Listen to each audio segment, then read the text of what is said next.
jugador y actual entrenador de fútbol.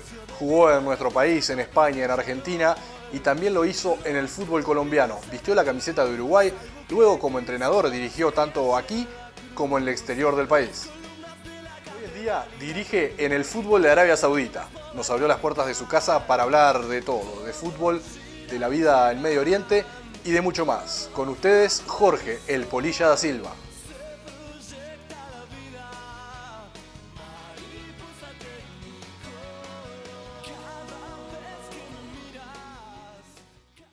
Bueno, Jorge, muchas gracias por recibirnos en tu casa para charlar, para conocerte un poco más, por ahí eso que no se ve tanto en la televisión.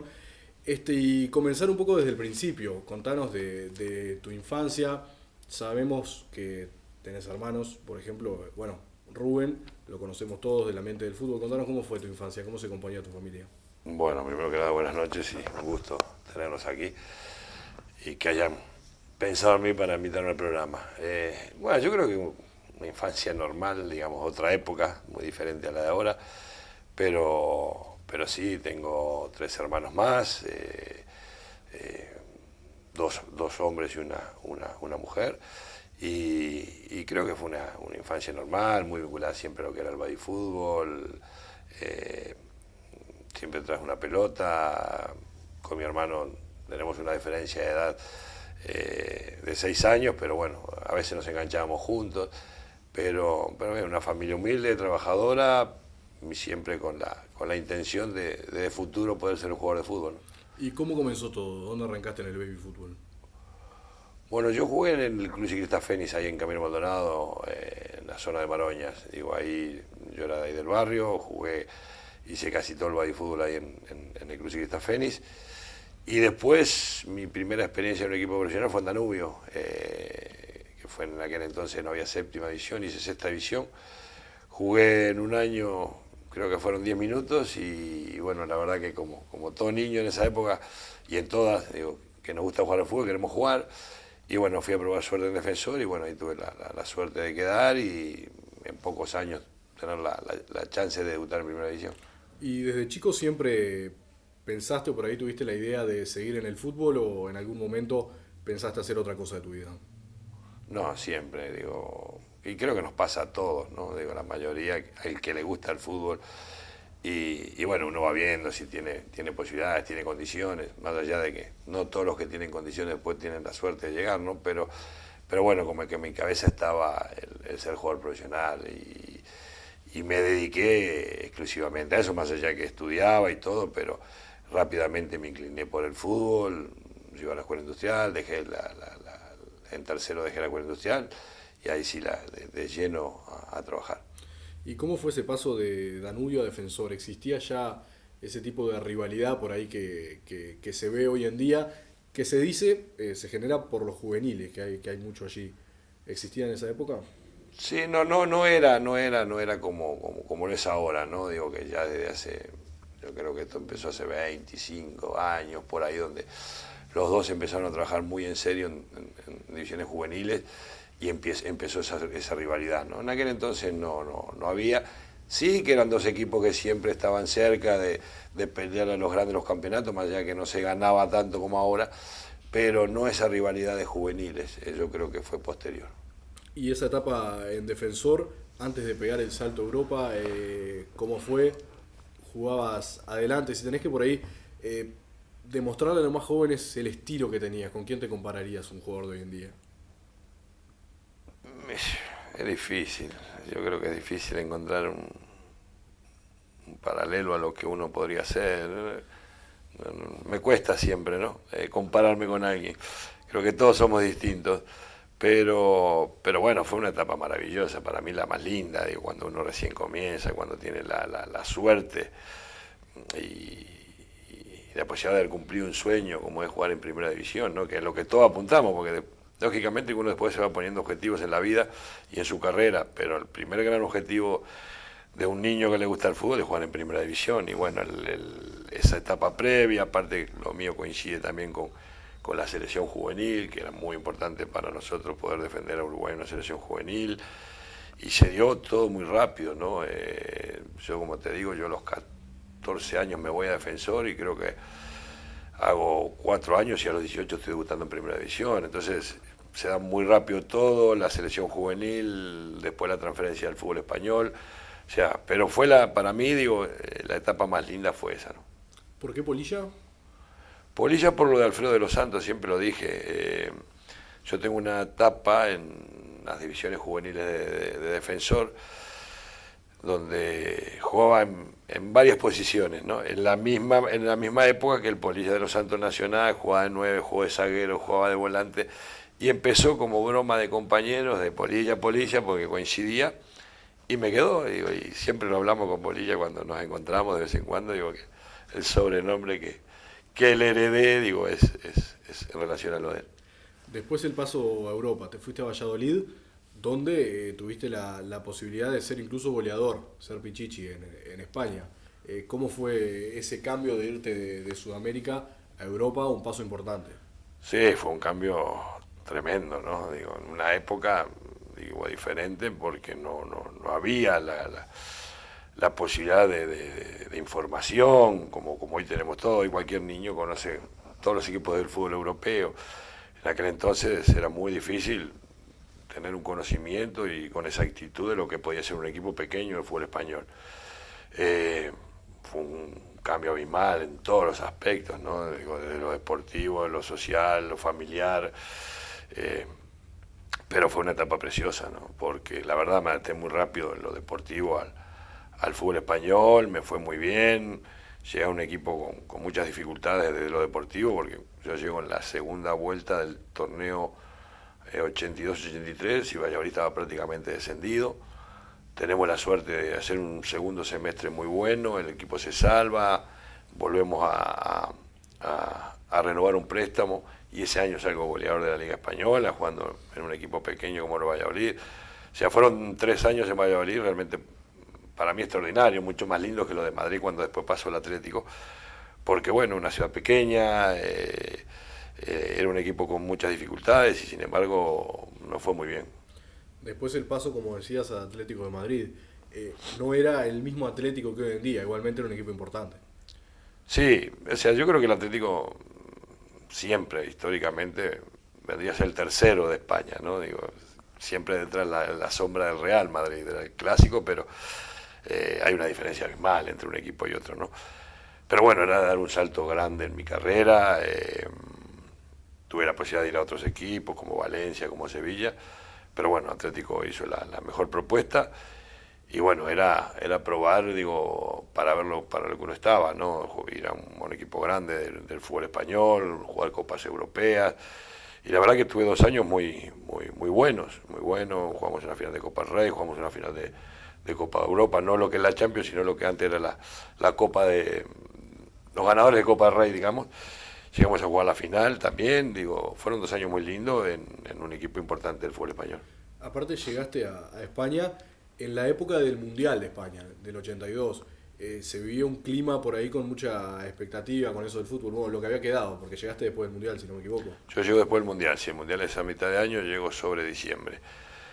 Y lógicamente, digo, estaba todavía las secuelas de lo que había sido el Mundial, pero bueno, digo, para mí era tocar el cielo con las manos, ¿no? A los 20 años, pegar ese salto tan grande en un momento que era muy difícil llegar a Europa. Digo, hoy quizás sea más difícil jugar, pero mucho más fácil llegar. En aquel entonces solo los equipos podían tener solo 2 extranjeros, no había comunitario, no importaba de dónde fueran, eran solo 2 extranjeros, entonces era muy difícil llegar a poder ocupar uno de esos 2 lugares.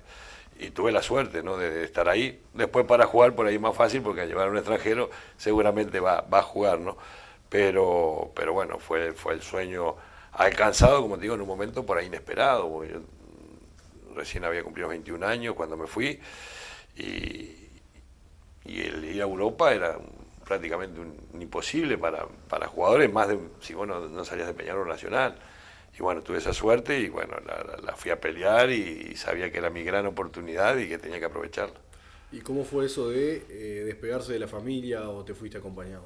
Yo me casé yo me casé un 24 de diciembre para irme el 27, 28 de diciembre para España.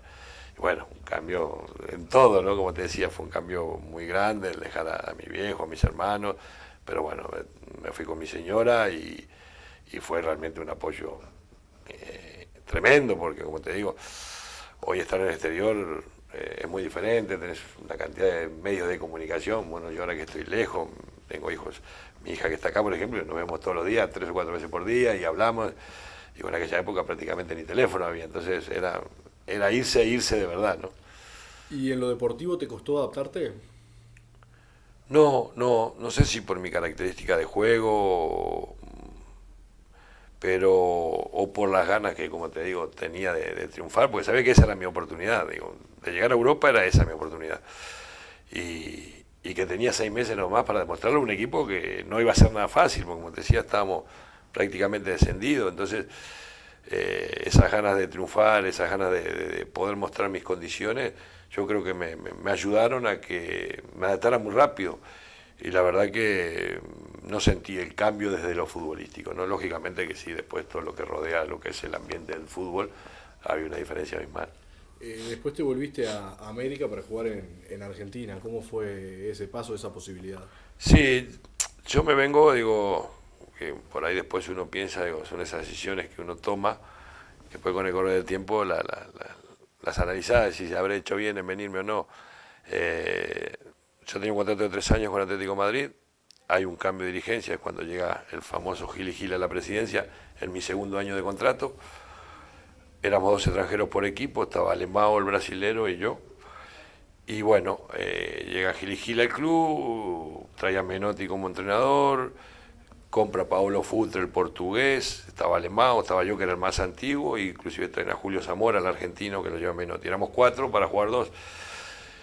Y bueno, ahí sí surge la posibilidad de River, que Paco ya me había hablado, que River me quería, que se iba Francesco y querían que fuera yo. Y bueno, me entusiasmó la idea de llegar a un grande del fútbol argentino, un River que venía a ser campeón de todo, porque había sido campeón de América, campeón del mundo, con esa generación de jugadores del 86 que habían sido campeón del mundo con Argentina. Y bueno, me entusiasmé, negocié con Gil y Gil la salida del Atlético de Madrid y me vine a Argentina, ¿no? A jugar para mí en uno de los equipos más grandes del continente. ¿Encontraste algo por ahí muy diferente a lo que era España y por ahí algo más similar a lo que era el fútbol uruguayo cuando te fuiste? Sí, lógicamente el cambio en cuanto a lo profesional es muy grande, o por lo menos lo era en aquella época, ¿no? Yo creo que hoy las distancias se han acortado y ya acá se trabaja también muy parecido, más allá de las diferencias que pueden haber de infraestructura, económica, todo lo demás, ¿no?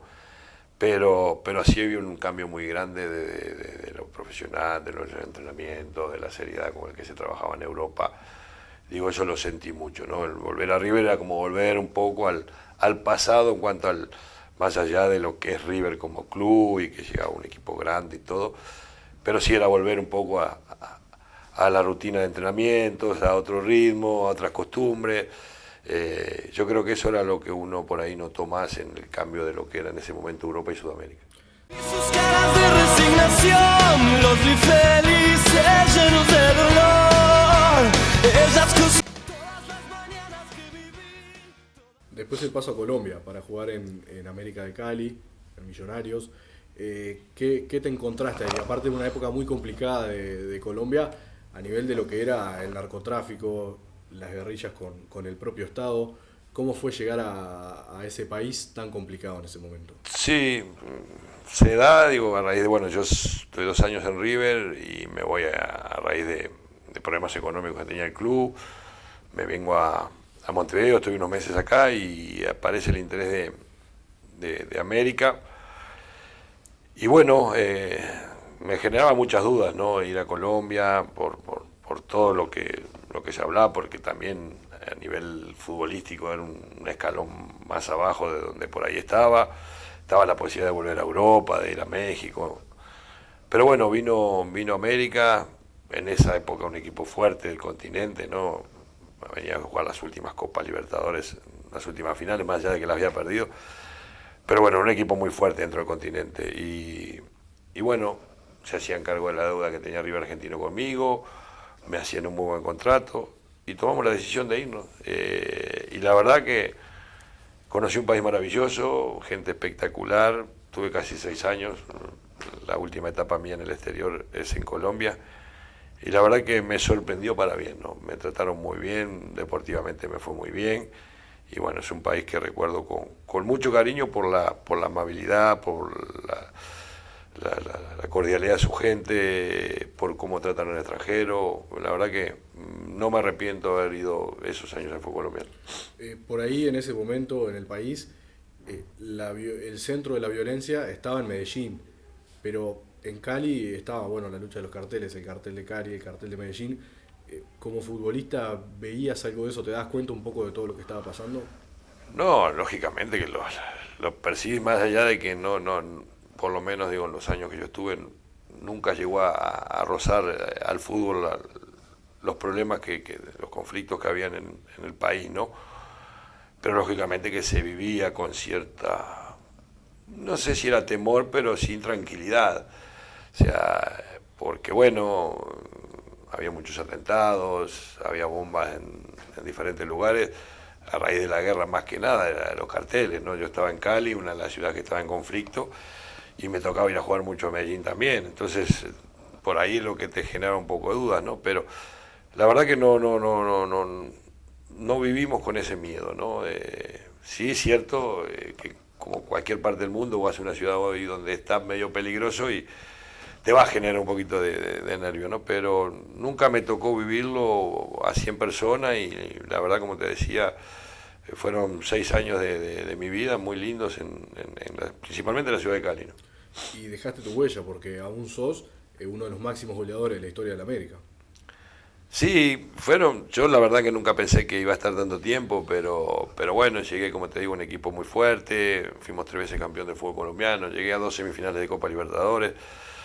Lamentablemente para la América es algo que ha sido imposible, ¿no? El poder jugar una Copa, ha jugado 4 o 5 finales y quedó en varias semifinales, a mí me tocó quedar en 2 semifinales, increíble, pero fueron años muy buenos en un equipo fuerte y como te decía, en lo deportivo me fue muy bien, tuve posibilidades de volver inclusive en el año 93, en River Argentino me iba a buscar con Daniel Pasarela de entrenador y la gente de América no me quería dejar ir porque aparte de ahí tampoco había problemas económicos, ¿no? Entonces había un cariño mutuo y que la verdad que hizo que pasáramos momentos muy lindos ahí en ese país.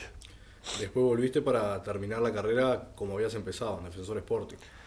Sí, yo me vengo, yo después de América tengo un pasaje de 3 meses, 4 meses por Millonarios, ¿no? Que Millonarios va a jugar Copa Libertadores y me pide prestado a América para jugar Copa Libertadores. Y voy, y yo en el año 93 había tenido una operación de columna, yo me había operado de hernia disco, volví a jugar 94, 95, y en el 95 es cuando paso a Millonarios. Y creo que fue en el mes de marzo, abril, me vuelvo a herniar otra vez en el mismo lugar donde me había operado y bueno, era muy difícil poder seguir jugando con ese problema. Desde el punto de vista médico, la única solución que tenía era operarme.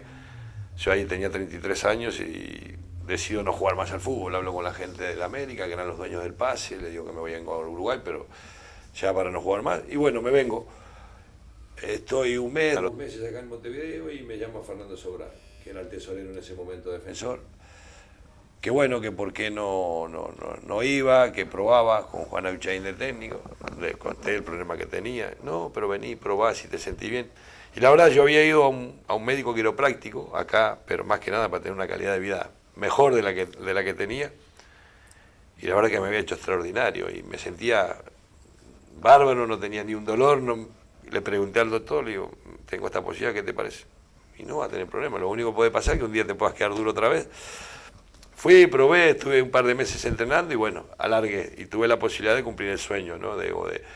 Yo en el único equipo que jugué en el Uruguay es en Defensor, me inicié y me retiré en Defensor.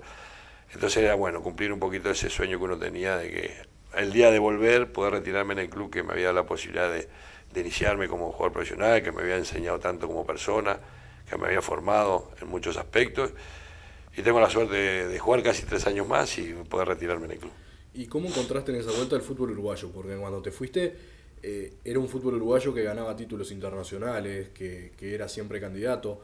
Cuando volviste ya había quedado atrás todo eso. En el 88 había sido el último título que había ganado un uruguayo a nivel internacional como nacional. ¿Era un fútbol diferente? ¿Lo notaste? Sí, yo noté un cambio abismal. Inclusive recuerdo que yo vuelvo a jugar contra Peñarol en el Francini. Primer partido que yo, digamos, mi debut en la segunda etapa es un partido en el Francini con Peñarol.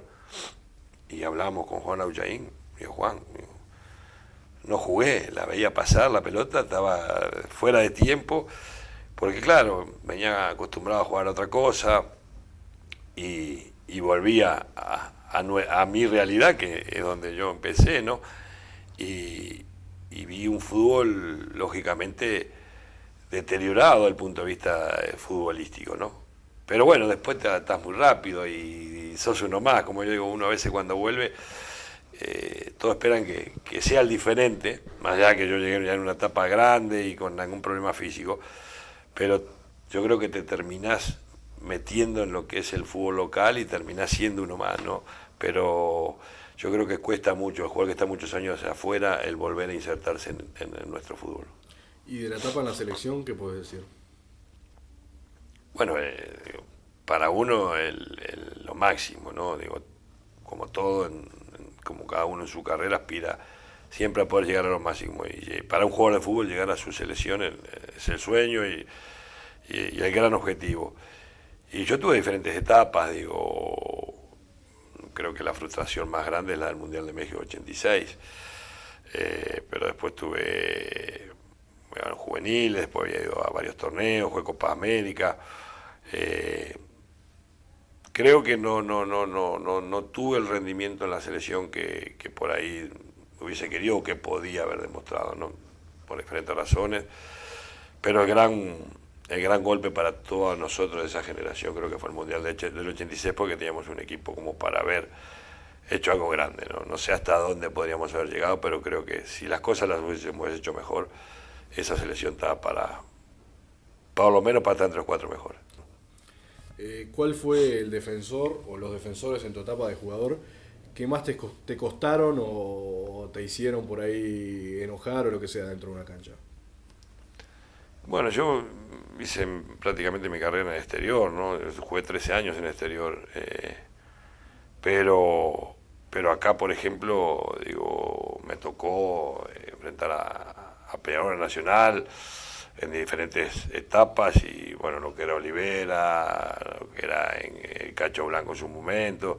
Siempre hubo buenos zagueros en el fútbol uruguayo, ¿no? Tano Gutiérrez cuando estábamos en Peñarol, a pesar de que éramos de la misma generación, y después fuimos compañeros en River, y después en Europa, lógicamente, que había zagueros fuertes, ¿no? Y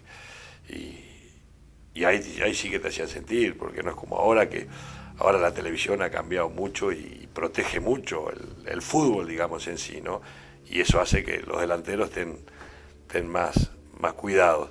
En aquella época era muy bravo jugar, ¿no? Y mucho más cuando había zagueros fuertes atrás esperándote. Se podían utilizar otras tácticas que hoy con las cámaras no se puede. Exactamente, digo, hoy uno ve que cualquier intención ya te deja expuesto. En aquel entonces no había la televisión que hay ahora, y bueno, valía todo, ¿no? Había que estar bien preparado. Cuando tuviste que dejar el fútbol, ¿ya estabas mentalizado por el tema de lo que había sido la lesión o te costó dejarlo? No, yo vuelvo a defensor más que nada porque me dolía de irme del fútbol de la manera que me tenía que ir, ¿no? Digo, prácticamente sin nada, sin un aviso, porque me levanté un día y me vi imposibilitado de poder seguir entrenando. Cuando se presenta esa posibilidad, lógicamente que era la posibilidad de retirarme en defensor, pero a su vez de irme del fútbol de otra manera, por lo menos jugando, ¿no? Dejar vos el fútbol y no que el fútbol te deje. Exactamente. Y bueno, esos 3 años en defensor ya me fueron un poco proyectando, ¿no? Y cada año ir preparándome para el retiro, porque sabía que iba a ser inmediato, 1, 2, 3 años más. Y bueno, yo ya estaba haciendo el curso de entrenador, en defensor estaba el interés de que yo continuara en el club, entonces no me afectó, ¿no? Digo, no me afectó en el sentido de que prácticamente no cambié mi rutina. Yo me levanté hoy como jugador y me levanté mañana como entrenador de la 3ª división de defensor, entonces continuaba yendo a los mismos lugares, yendo al entrenamiento, cambiándome para entrenar. Lógicamente que después sí está el cambio de estar dentro y estar afuera, que ahí cuesta un poquito, ¿no? Pero no me fue un impacto tan grande como por ahí a aquellos que les toca dejar el fútbol y sí dejar de lado totalmente lo que es esta profesión. ¿Y mucho tiempo atrás te habías dado cuenta que ibas a terminar siendo técnico? No, ya te digo, hasta esa etapa no lo había manejado. Creo que después sí, después cuando ya ves que el final se está acercando y que bueno, vos ya estás viendo las cosas desde otro punto de vista, como que empiezas a pensar, ¿no? Y lógicamente que el fútbol era mi vida y yo me veía vinculado de alguna manera u otra al fútbol, o quizás era algo que iba a venir más adelante. Pero bueno, a partir de ahí lo empecé, ya te digo, empecé a hacer el curso de entrenador y me iba preparando para el momento de que tuviera que decirle adiós a la cancha. Y no fue algo que de un día para el otro tengo que decir, ¿qué hago ahora, no? ¿Y cómo fue después de estar por primera vez dirigiendo en Primera División, por ahí ir al Estadio Centenario como técnico? ¿Complicado ese momento? ¿Cómo fue? Sí, es un cambio grande, ¿no? Por más que, como decía, estás en lo mismo, hay una diferencia abismal de estar afuera que estar adentro, ¿no? Lo de adentro es natural, como que vos no, más allá del nervio, la adrenalina que te genera ir a jugar un partido, el partido más importante, como entrenador es cualquier partido duro, ¿no? Porque ya no depende de vos, porque no podés hacer mucho para cambiar el trámite. Y bueno, lo sufrí, lo sufro, digo, es algo que lo vivís cada día, estés trabajando donde estés trabajando y con el equipo que estés, digo, porque no depende mucho de vos, más allá del trabajo de la semana, lógicamente y todo, pero después que empieza a rodar la pelota, digo, prácticamente no podemos hacer nada. Sus caras de resignación, los vi felices, llenos de dolor. Ellas cocinaban el arroz, se levantaban sus principios todas las mañanas que viví. En un momento te toca llegar a la selección uruguaya, sub-20. Me imagino un orgullo tener la posibilidad de estar en la antesala de lo que es la mayor. En la sub-20 se elige y se prepara muchas veces a los futbolistas para que lleguen luego a la mayor. Muy buena experiencia, me imagino, esa que tuviste. Sí, a ver, lógicamente que era un orgullo y para cualquier entrenador poder dirigir una selección juvenil, ¿no? Lo mío se dio muy rápido y de una forma que por ahí no lo esperaba. Yo cuando se presenta lo de la selección juvenil, yo estaba trabajando con la selección mayor con Víctor Púa, ayudante de Víctor Púa. Se clasifica para el Mundial de Corea y Japón y en ese periodo iban a designar al entrenador de la selección juvenil, que no era yo el candidato, habían 3 o 4 nombres.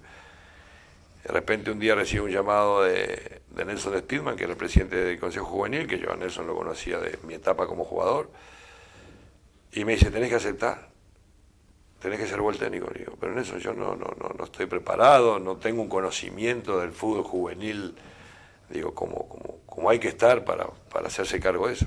No, pero vos tenés que estar, te vamos a poner gente alrededor que conoce, que te va a ayudar mucho. Bueno. Y bueno, un poco como que me vi metido ahí, ¿no? Y bueno, y después teníamos, lógicamente, un compromiso muy grande porque se jugaba el Sudamericano acá en Montevideo y la verdad que fue una de las experiencias negativas más grandes que estuve, ¿no? Porque no anduvimos, también tuvimos una cantidad de inconvenientes, pues se lesionaron, fue una epidemia de lesiones de jugadores importantes, de Guillermo Rodríguez, Cebolla Rodríguez, Maraca Martínez, Miguel Amado, Maxi Pereira, todos jugadores lesionados que tuvieron que quedar afuera último momento del Sudamericano, ¿no? Pero bueno, el orgullo por un lado y la amargura de no haber podido darle a la selección y a mi país la posibilidad de ver un equipo importante. Complicado trabajar en una juvenil porque el espectro se abre muchísimo, tenés que ver por todos lados jugadores, por ahí no se te puede escapar ningún crack que esté o en el interior o en alguna división juvenil de un equipo. Es un trabajo difícil. Sí, la verdad, es un trabajo muy duro y por eso digo que hay que estar preparado y tener un conocimiento, ¿no? Yo nunca había trabajado en juveniles hasta esa época. Estaba muy metido también en el tema de la selección mayor, porque inclusive una de las condiciones era que yo quería seguir con la selección mayor hasta el Mundial de Corea y Japón. Nosotros empezamos en diciembre, el Mundial fue a mitad de año y recién después del Mundial yo me iba a insertar de lleno en el trabajo, más allá de que había gente que estaba conmigo en el cuerpo técnico, ya lo estaba haciendo, ¿no? Pero bueno, es un trabajo yo creo que intenso y me parece que es un trabajo muy a largo plazo, ¿no? Digo, tenés que estar, tenés que buscar, tenés que recorrer, porque hay un montón de pibes que por ahí no están en ese momento en los equipos más importantes y sí que tienen muy buenas posibilidades y mucha capacidad. Entonces, creo que asumí un cargo y siempre lo dije al cual no estaba preparado. Después en un momento llega la etapa de Defensor Sporting, ahora como técnico. Me imagino cuando te llaman de un equipo que ya jugaste, de decir, bueno, dejé una buena imagen, que tengo la posibilidad ahora desde otro lugar seguir ayudando al club. Generaron algunos recuerdos, volver a la institución para ser técnico ahora y luego incluso tener logros. Sí, digo, primero que nada, yo siempre digo, no, Defensor es parte de mi vida y tengo que ser un agradecido al club. Yo en el año 2003, cuando dejo las selecciones juveniles, después de una experiencia negativa, estuve 1 año y medio sin trabajar y donde no te llamaba nadie, que es duro para cualquier entrenador eso, ¿no? Y Fernando Sobral, que fue el que me fue a buscar en mi segunda etapa como jugador, era el presidente en ese momento del club. Y me llama y me dice, no, yo creo que seas buen entrenador. Y digo, Fernando, pero no, acá hay confianza plena, estamos convencidos. Y bueno, la verdad que fueron 4 años extraordinarios, ¿no? Porque se hicieron cosas muy buenas, se consiguieron cosas muy buenas, logramos 4 títulos, una liguilla, una apertura, un clausura, un uruguayo, tuvimos la posibilidad de ser bicampeón uruguayo, se nos escapó 2 veces entre los 8 mejores de Copa Libertadores, 2 veces entre los 8 mejores de Sudamericana, a poco de llegar a la semifinal, cuando perdemos con Gremio por penales en Porto Alegre, consiguiendo resultados muy importantes como aquella victoria en la Bombonera contra Boca, en un Boca que era el campeón de América. La verdad que maravilloso, ¿no? Y yo feliz porque lo hacía nada más y nada menos que en mi casa, ¿no? Y con gente amiga, porque Defensor es una familia y la gente que estaba en el club cuando voy como entrenador, la misma gente que estaba cuando yo era jugador y que me querían mucho como jugador. Entonces, poder lograr cosas lindas, importantes, con la gente que te quiere y con la gente que vos realmente apreciás, la verdad que para mí era una satisfacción doble, ¿no? Y ya te digo, fueron 4 años maravillosos y bueno, seguramente algún día voy a volver a Defensor. Por eso mismo que decís, por esos logros que se lograron, ¿sentís que por ahí se cambió un poco la mentalidad del hincha del equipo chico o el equipo en desarrollo, de decir, bueno, se puede? Defensor lo hizo, después Danubio por ahí se animó, River también en un momento llegando a bastante lejos en la Copa Sudamericana. ¿Cambió un poco la mentalidad con ese tipo de logros que llegó Defensor? Sí, totalmente. Hoy el hincha de Defensor es tremendamente exigente, no puede y no tolera que el equipo no esté arriba siendo protagonista. Lógicamente que por ahí algunos lo padecen más que otros, aquellos técnicos que por ahí tenemos pasado con el club, como pasa en todas partes del mundo, como pasó por ahí a mí en Peñarol, después que me toca Peñarol, ¿no? El no tener un pasado como futbolista por ahí no te da tanto crédito como en otros casos. Digo, pero yo lo he visto en Defensor ahora, después que nosotros nos fuimos, digo, diferentes técnicos que han pasado, por ahí van 4 o 5 fechas y ya la exigencia y los reclamos llegan, ¿no? Cuando por ahí en otra etapa había otra tolerancia, ¿no? Y se soportaba más por ahí el no ser protagonista todos los años. Hoy el hincha Defensor te exige a nivel local y te exige a nivel internacional, porque también, digo, lo que ha hecho el club en los últimos años ha sido muy bueno. Y eso es bueno también, ¿no? Eso es bueno porque eso sigue haciendo crecer al club y sirve para los entrenadores, sirve para los jugadores que saben que están en Defensor, que tienen que tener una mentalidad ganadora porque el club te lleva a que tenés que ganar. Después te tocó emigrar nuevamente, pero ahora como técnico. Sí, bueno, yo primero, después que me voy de Defensor, me voy a Arabia Saudita. En el 2009 yo me voy a Arabia Saudita, bueno, llegó una propuesta muy buena desde lo económico. Yo todavía estaba en Defensor, bueno, Defensor, recuerdo que la salida fue un poco dramática porque se juntaron firmas, inclusive tengo ahí guardado un tipo de libro con 5.000 firmas para que Defensor recolecte 5.000 firmas, digo, tiene que haber sido algo extraordinario, ¿no? Para que yo no me fuera, pero bueno, yo entendía que ya eran 4 años, era una gran oportunidad para mi carrera desde lo económico, era un salto importante, era un fútbol desconocido y también a probar suerte como entrenador en el exterior, ¿no? Y bueno, tuvimos un año muy bueno, nos fue muy bien en un club grande de Arabia Saudita, y después de ahí sí es que voy a Godoy Cruz, ¿no? Y el ir a Godoy Cruz era probar suerte y capacidad en un fútbol muy competitivo, ¿no? Y sabía que iba a un club que, si bien estaba haciendo las cosas bien, no era de primera línea de fútbol argentino. Y la verdad que también fue un año buenísimo porque estuvimos a punto de ser campeones, faltando 2 fechas teníamos posibilidad de ser campeones, jugamos una Libertadores, la primera vez en la historia que Godoy Cruz jugaba la Libertadores, volvimos a clasificar a Godoy Cruz para el año siguiente, ese año le ganamos a los 5 grandes en Buenos Aires, o sea que fue espectacular. Me acuerdo que el debut mío fue en la Bombonera, que se ve que me trae suerte porque debutó con Godoy Cruz en la Bombonera contra Boca, con aquel Boca que se había preparado de Falcioni, y le ganamos 4-0, después le ganamos a River en el Monumental, le ganamos a Racing en cancha Racing, lo mismo con Independiente y con San Lorenzo. O sea, fue un año muy bueno, lástima, digo, que nos faltó ese poquito para haber conseguido un título, pero bueno, era, como digo, era probar en un mercado y en un medio que yo sé que es duro. Antes de volver a Uruguay como técnico, tuviste un paso también por Banfield, equipo más de la centralización del fútbol. Antes estabas en Mendoza, muy lejos de la capital. ¿Te acercaste un poco? ¿Cómo fue ese pasaje? Sí, yo cuando me vengo de Godoy Cruz, que bueno, fue una decisión personal, digo, de dejar Godoy Cruz, me viene a buscar la gente de Banfield, un Banfield con grandes problemas, digo, de lo deportivo, lo institucional, habían problemas de económico muy grandes, y un equipo que venía con un panorama de futuro descenso importante. Y bueno, llegamos, hacemos la pretemporada, jugamos 3 partidos, perdimos 2, ganamos uno muy importante en cancha Racing, el último, y en esa semana llega Peñarol a buscarme, ¿no? Y bueno, fue algo dramático, no fue una decisión fácil de tomar, el dejar Banfield, porque iba a generar lógicamente mucho malestar, más allá de que algunos dirigentes lo entendieron, pero bueno, era una oportunidad. Yo ya había tenido diferentes etapas donde Peñarol me había ido a buscar, donde no se había dado porque yo estaba por ahí con compromisos, y en ese momento decido irme, y bueno, dirigí Banfield 3 partidos y me vuelvo a Peñarol. Y si decías hoy que en Defensor, por ahí hoy en día en la 4ª fecha ya están los reclamos, agarrar un equipo como Peñarol, en los primeros 10 minutos ya tener los reclamos.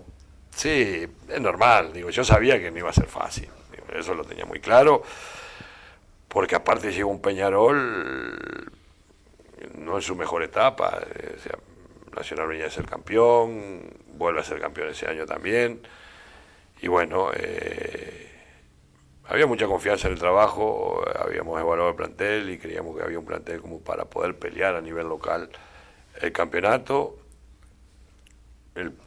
Llegó esos 3 o 4 meses antes de que terminara el campeonato uruguayo, y después tenía la posibilidad de dirigir un año entero, ¿no? Y bueno, no digo que fue fácil, pero creo que cumplimos con el objetivo, ¿no? Que era ser campeón con Peñarol, y para mí era una prueba personal. Digo, cuando hablo de mí hablo de todo el cuerpo técnico, ¿no? Siempre es un grupo el que trabaja conmigo, pero era un gran desafío dirigir un grande acá en el Uruguay, y lógicamente que el sueño era lograr el objetivo de ser campeón, y bueno, tuvimos la suerte de salir campeón y tomamos la decisión de ir.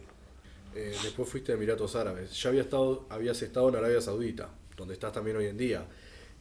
¿Cómo es ir a una cultura tan distinta? Porque es prácticamente el otro polo de lo que es cultura, la oriental de la occidental. ¿Te costó mucho adaptarte a esa cultura? Sí, a ver, lógicamente hay un cambio abismal.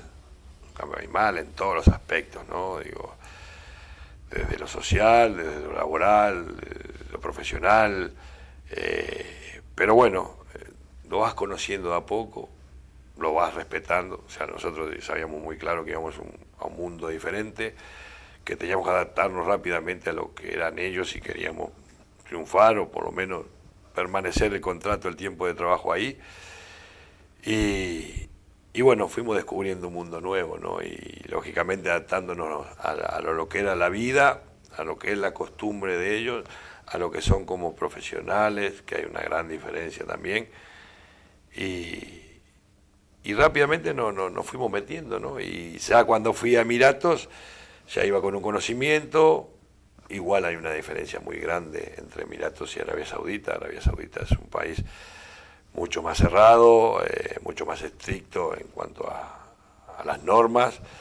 Emiratos es mucho más parecido a lo que somos nosotros, porque bueno, es un país que prácticamente el 80% de la población son extranjeros, entonces ya hay otra cabeza, ¿no?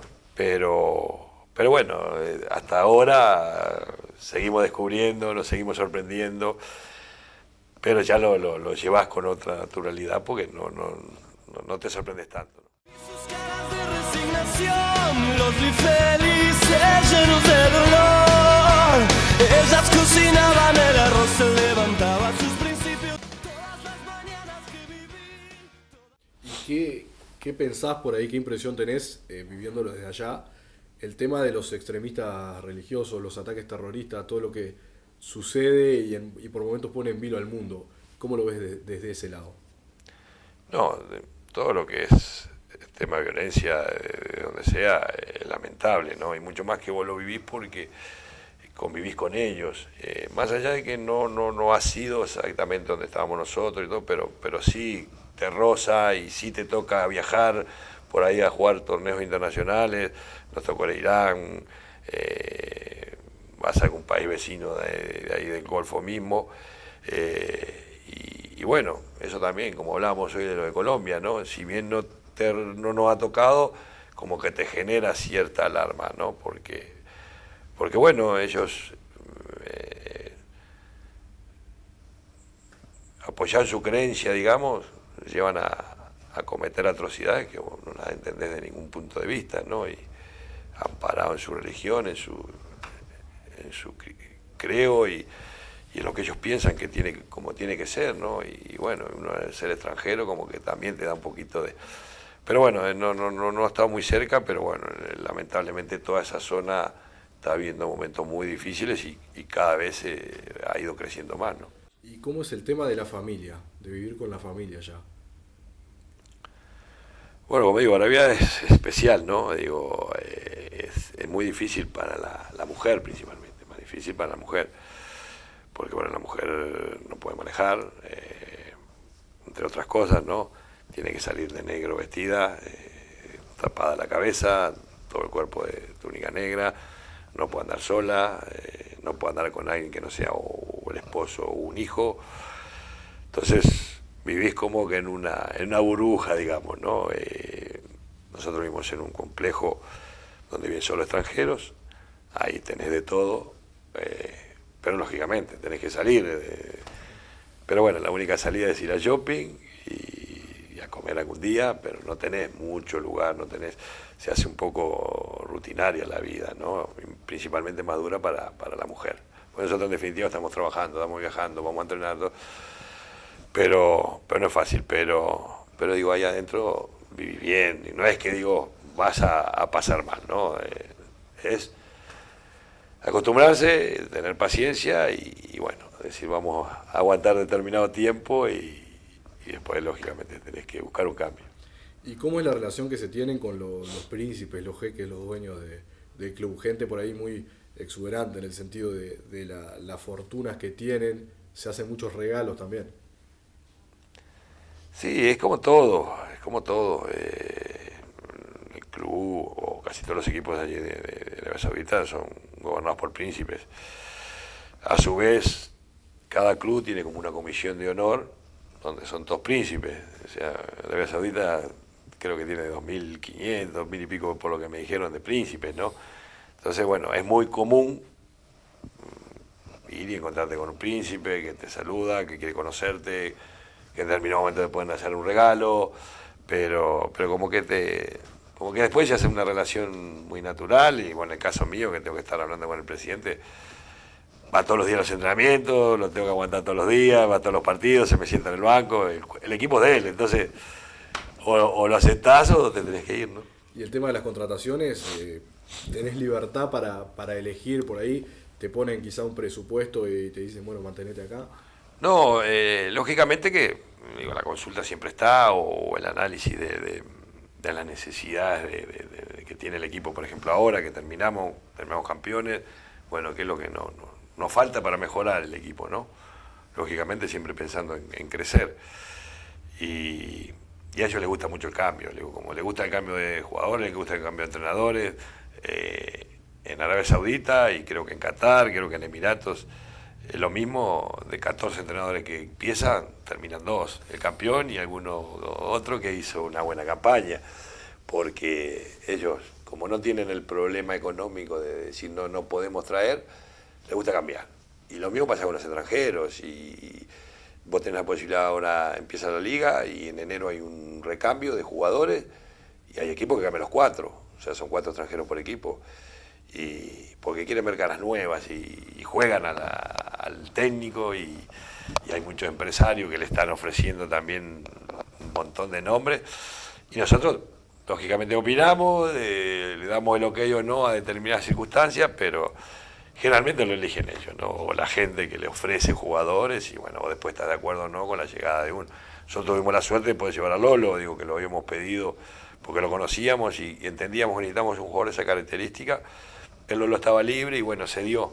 Ahora no sé, realmente el Lolo está ahí viendo a ver qué pueda pasar con él para el campeonato que viene, pero generalmente ellos son los que terminan definiendo quién va y quién no va. Lolo hace poco te hizo sufrir un dolor de cabeza con un altercado por el partido por la Champions contra el equipo de Sebastián Soria, otro uruguayo, donde fue un partido bastante complicado. Quedaron eliminados, un jugador fracturado de tu equipo en ese partido. El Lolo terminó con un conflicto con un coreano. Fue bravo, me imagino, se vio momentos difíciles a veces. Sí, la verdad que lamentable, digo, más que nada porque lo terminó perjudicando a él, ¿no? Digo, en definitiva el partido había terminado y un poco la imagen también de todo, ¿no? Nosotros lo llevamos, es un uruguayo, no es bueno que uno esté dando esa imagen en el exterior. Pero bueno, se dio un partido muy extraño, había una pica porque fue el último partido de la fase de grupo de la Champions, y nosotros teníamos un jugador que en el partido de ida le habían roto los ligamentos, perdón. Entonces había quedado como una sensación de venganza, ¿no? Que hasta la misma gente en la tribuna, y el partido había empezado muy bien, nosotros si ganábamos clasificábamos, y bueno, empezaron una serie de discusiones, se formaron varios tumultos, nos sacaron rápido del partido, lo terminamos perdiendo. Ellos tenían un volante ofensivo, un coreano, muy buen jugador, y había tenido un par de cruces con el Lolo. Termina el partido, se van, los dos salen más o menos, salen por la misma manga, y yo venía del otro lado porque el banco tenés que cruzar toda la cancha. Cuando veo que hay un tumulto y el coreano se viene agarrando, yo ya me lo había imaginado, sin saber nada, dije, el Lolo le pegó a este. Y después a los 5 minutos estábamos en el vestuario y ya las imágenes estaban, y bueno, se veía que se iba a llevar una sanción grande, y bueno, eso creo que lo perjudicó a él, no más que nada para lo que pueda venir en el futuro, mismo para la posibilidad de poder quedarse en algún país de por ahí, si él quiere también. Digo, esas cosas no son muy bien vistas en esos países, hay que tener mucho cuidado con el tema de la conducta de uno, pero bueno, una lástima porque Lolo la verdad que hizo un muy buen campeonato, fue muy importante, hizo goles muy importantes, y eso empañó un poquito lo que fue su temporada. Si tenés que contarnos cómo es una rutina tuya en un día en Arabia Saudita, ¿cómo es aparte obviamente de los entrenamientos, los partidos, qué más haces en tus tiempos libres? Bueno, no hay mucho para hacer, ¿no? La verdad que digo, es lo que te decía.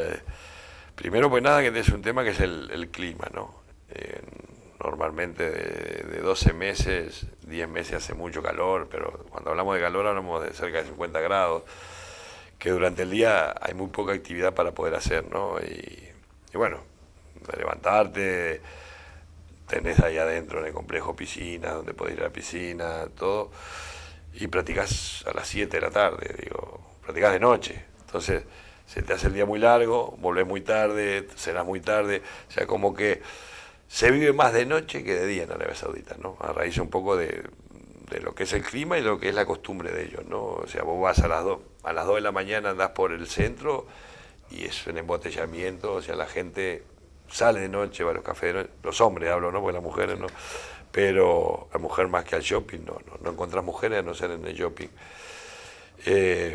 Entonces, es una vida muy diferente, ¿no? Inclusive ahora que está en el Ramadán, nosotros vamos a ir los últimos días del Ramadán, nos toca entrenar a las 11 de la noche, porque ellos hacen ayunas hasta las 6:30, ahí hacen la primera comida, tenés que dejar un par de horas que hagan la digestión, entonces estás volviendo a tu casa a las 2 de la mañana, 1:30, 2 a cenar vos, ¿no? Entonces, digo, es un poco a veces de contarlo, es raro, pero bueno, lo vas conociendo y te vas adaptando, y la verdad que nosotros más que nada estamos contentos porque nos han tratado muy bien, ¿no? Los jugadores, la gente del club, y no nos han hecho sentir, digamos, tan fuera de lo que son ellos.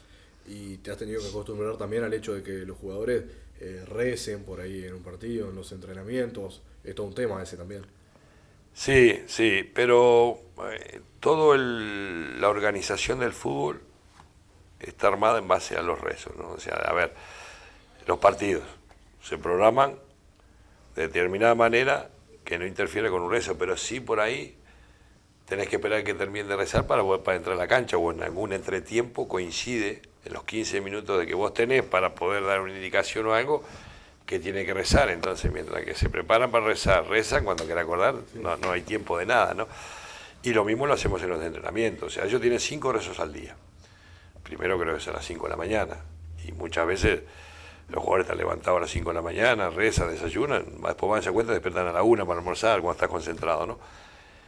Y después tenés 2 rezos que te coinciden a las 6:30, 7, pero también se va corriendo de acuerdo a la salida del sol, la luna, es un poco y vos programás los entrenamientos acorde a que no te coincida con que justo el rezo estás en el medio del entrenamiento. Entonces, digo, pero bueno, nos vamos adaptando, ya te digo, y los vamos manejando, inclusive nosotros nos apoyamos mucho en ellos, ¿no? En los jugadores, en los referentes, a la hora de programar el entrenamiento, venimos 15 minutos antes, venimos 15 minutos después, esperamos 15 minutos, porque en eso no tenés chance, ¿no? Digo, ahí tenés que... Y nosotros siempre fue lo que dijimos, acá tenemos que respetar lo que es su costumbre, lo que es su religión, y bueno, lo mismo pasa con el tema de alimentación, ellos comen antes del partido en buffet, en hotel, y comen lo que quieren, desde cordero. Nosotros decimos, planteamos esto en nuestro país o en cualquier otro país con otro profesionalismo y es inconcebible, ¿no? Pero bueno, no se lo vas a sacar. ¿Y cómo afecta eso al rendimiento después? Es costumbre. No hemos tenido ningún episodio de que ningún jugador haya tenido inconvenientes ni nada. Como digo, es como todo, ¿no? Costumbre. Seguramente si lo hace otro que va y no está preparado, va a tener un problema estomacal grande, pero no, ellos no, en ese aspecto lo manejan de esa manera. Aparte, por ejemplo, el cordero es una de las comidas preferidas de ellos, ¿no? Es como el asado para nosotros y ellos lo comen en cualquier momento. ¿Y con el idioma cómo lo llevas? No, el idioma es imposible, el idioma, más allá de que vas aprendiendo una cantidad de palabras sueltas, ¿viste? Más que nada en saludos o en partes del trabajo, o palabras que vos entendés que pueden ser necesarias para determinadas cosas, es muy difícil aprender el árabe, ¿no? Y todo lo manejamos con traductor. O sea, nosotros tenemos dos traductores en el club y bueno, ellos son los que te hacen un poco de eco, son la sombra nuestra. Nosotros decimos, nosotros podemos ser importantes, pero el jugador es importante, pero acá el más importante es el traductor. Si no está el traductor, a veces tenemos que esperar cuando el traductor está ocupado para empezar el entrenamiento de algo, porque lógicamente es el factor importante del trabajo. Pero bien, el profe maneja mucho, o sea, habla muy bien inglés y aparte tiene esa facilidad y ya maneja todo el calentamiento en árabe, él ha aprendido mucho, o sea que de a poco lo va agarrando. ¿En algún momento imaginaste de tu vida que ibas a terminar trabajando en una cultura tan diferente? ¿O? No, la verdad que no, digo, si bien uno oía que muchos entrenadores podían estar yendo, tampoco se daban en aquel entonces muchos entrenadores uruguayos. Fossati fue, primero creo que fue Borrás, yendo más atrás, Héctor Núñez había trabajado, pues Fossati fue un poco el que marcó el camino, y bueno, después sí, ya empezamos a ir, y ahora hay unos cuantos, ¿no? Ahora sí, si Álvaro Gutiérrez llega a ir a Arabia Saudita, con Juan Jacinto que subió con un equipo, seríamos 3 técnicos uruguayos, 14, digo, sería histórico y algo no muy común, ¿no? Que 3 entrenadores del mismo país estén dirigiendo en una misma liga árabe. Era impensado, ¿no? Era impensado, y bueno, se dio y fuimos a experimentar, no fue bien, y siempre decís, bueno, esta es la última, y terminás yendo otra vez, así que ahora sí, digo, nunca se sabe lo que va a pasar el año que viene. ¿Y tenés algunos objetivos en mente por ahí, o sueños? Por ejemplo, dirigir en Europa, llegar también a la selección mayor como técnico, ¿son cosas que pasan por tu cabeza? No, la verdad que no tengo. Lógicamente que el decir la selección, como que como hablábamos cuando la etapa de jugador, ¿no? Como que es lo máximo que vos podés aspirar, ¿no? Pero bueno, no es algo que me lo haya planteado, por lo menos por el momento. Y el Europa es muy difícil para un técnico sudamericano, a no ser que por ahí tengas una experiencia de selección o algo. Son muy pocos los técnicos sudamericanos que llegan a Europa, ¿no? Yo voy paso a paso, hoy es el presente, las posibilidades van apareciendo en su momento, y en su momento analizo y pienso que es lo mejor desde todo punto de vista, y por ahora este es el camino que hemos elegido. ¿Has tenido algún técnico como referente por ahí, quizá más sobre el comienzo de tu carrera como entrenador? Mirá, digo, yo tuve la suerte de haber tenido muy buenos entrenadores, ¿no? Y como creo que decimos todo lo mismo, a todos le tratás de sacar lo bueno y lo malo, porque también hay entrenadores que te pueden dejar cosas que vos decís, esto yo no lo voy a hacer nunca, ¿viste? Pero tuve muy buenos entrenadores, pude trabajar con Menotti, con Carlos Timoteo Grigol, con Luis Aragonés el español, con Pancho Maturana el colombiano, y sumado lógicamente a los entrenadores que tuve acá en el Uruguay, ¿no? Y de todo tratás de sacar lo positivo. No digo que haya uno que me haya marcado, pero sí todos me han dejado cosas, ¿no? Por ahí, si vos me decís, yo creo que Carlos Timoteo Grigol era, digamos, de lo más completo a lo que por ahí uno se puede identificar, ¿no? Capaz que no tanto en el juego, pero sí en la forma de ser, de manejar un plantel. Entonces, lo que te deja Menotti desde el punto de vista táctico, la propuesta futbolística, lo mismo el fútbol de Maturana, ese fútbol colombiano de muy buenos resultados, la disciplina que me pueden haber dejado los españoles, de lo táctico, de lo profesional. O sea, yo creo que todos los entrenadores te dejan cosas buenas y malas. Y para cerrar por ahí, viendo ahora, haciendo un balance en base a todo lo que fue tu carrera como jugador, como técnico, quizá hoy no concebís tu vida fuera del fútbol, pero si no hubieses agarrado para el lado del fútbol, ¿qué estarías haciendo ahora? Ni idea, sinceramente, porque nunca me planteé. Quizás cuando estás por dejar de jugar, ahí, viste, como que empezás a pensar, bueno, ¿y después de esto qué hago? Y yo creo que ese es el gran dilema y el gran problema que tienen la mayoría de los futbolistas, ¿no? Porque no tengo exactamente la estadística, pero estoy seguro que tiene que ser un porcentaje muy alto de los jugadores de fútbol. Ninguno tiene, o muy poquitos tienen una profesión extra de lo que es el fútbol para después, hoy o mañana, decir terminé y ahora qué hago, cuando recién tenés 35, 36 años, ¿viste?